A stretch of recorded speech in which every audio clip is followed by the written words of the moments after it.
Welcome to the guide for onboarding.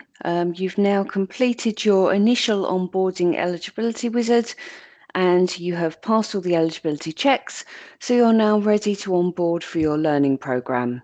You will have received an email saying that you are ready for your next step and inviting you to sign in.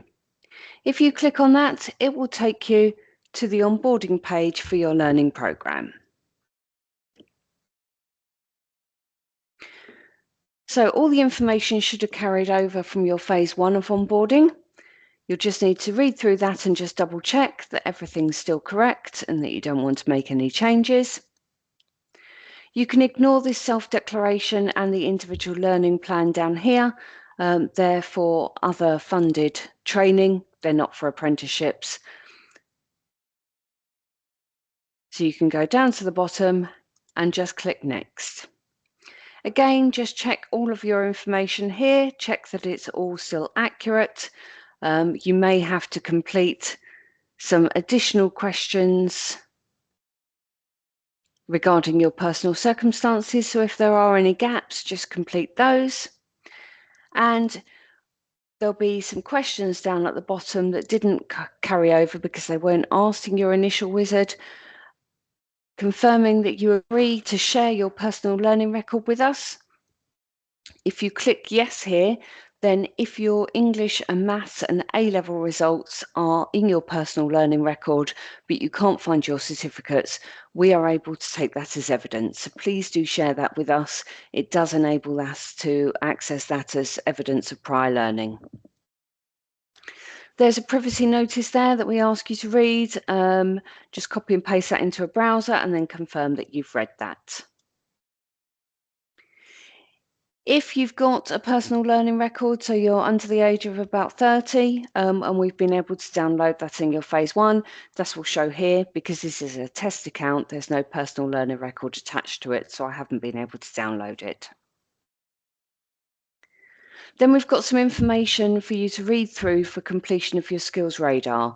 Your skills radar assesses your current level of knowledge against the knowledge, skills and behaviours for your chosen apprenticeship. The test account that I'm using is a level 7 apprenticeship, so I've got the milestones for level 7 here.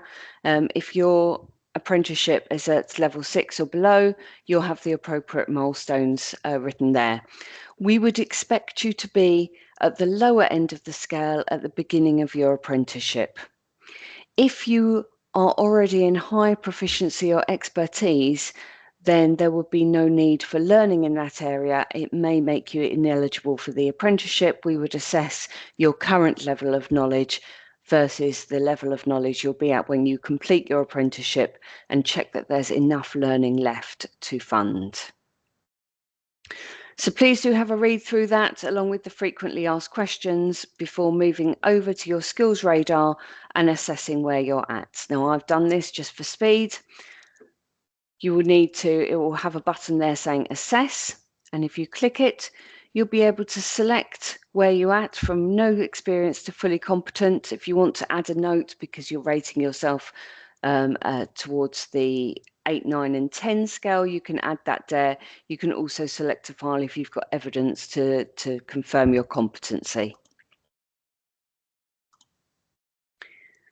Once all of the knowledge, skills and behaviours you've assessed yourself against, you can move forward. Please do leave about 10 minutes to do that.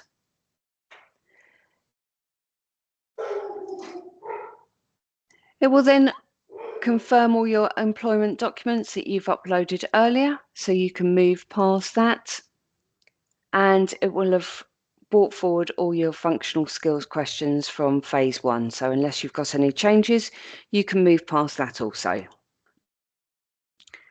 Again, your prior learning evidence will have been transferred from phase 1 of onboarding, so unless you've got anything to add, you can move past that.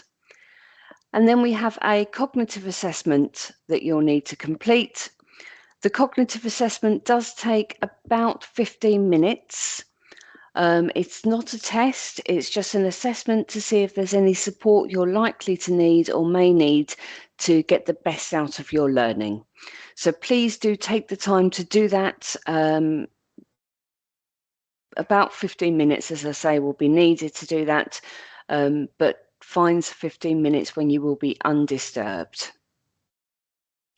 Once you've done that, click Finish, and that's your enrolment completed for your learning plan. It will then generate 3 documents for you to sign. The first one is the apprenticeship agreement. You'll need to sign down, and it will have a box for you to click, and then that will add your digital signature. The next one will be your training plan. Check all the details of your training plan, and again, click the box to add your signature. If you scroll down, it's got quite a few pages. Just have a good look at those and then sign.